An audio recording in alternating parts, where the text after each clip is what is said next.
the fact that we're under new management and that we're out making sure we can build back up the reputation of the city as it should be, which is about the talent we have in Toronto, the diversity, the great strength we have in financial services and life sciences and a whole host of other industries, and how it's going to be a great place for people from, in this case, the United Kingdom, to come and invest in Toronto and do business with us. So that's really what we're going to focus on, is, you know, the things that Toronto should be known for as opposed to other things we may have been known for in the past.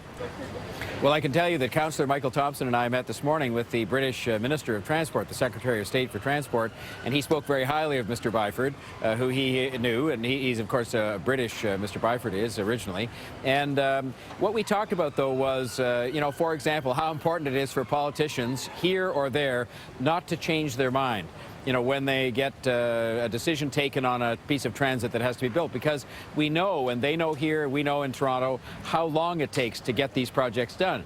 And if you change your mind, you know, over and over again, as we've had a habit of doing in Toronto, then you're going to bog these things down, you're going to increase the cost, and the minister we met this morning here in Britain just confirmed that.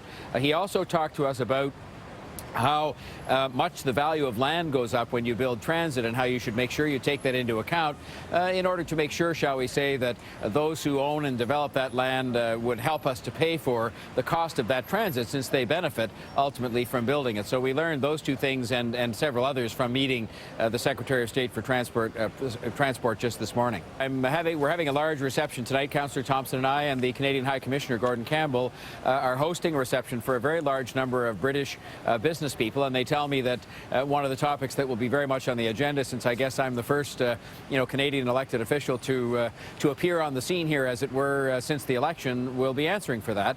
And I'm going to tell them, George, that, you know, as I said in Toronto the other day, I'm looking forward to working with the new government.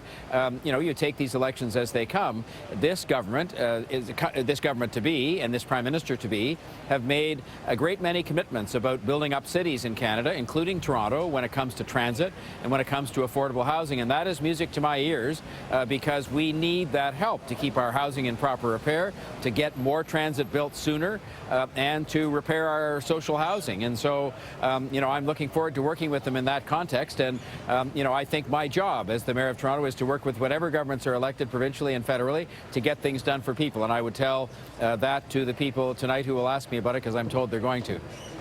I'm going to be talking to Mayor Boris Johnson.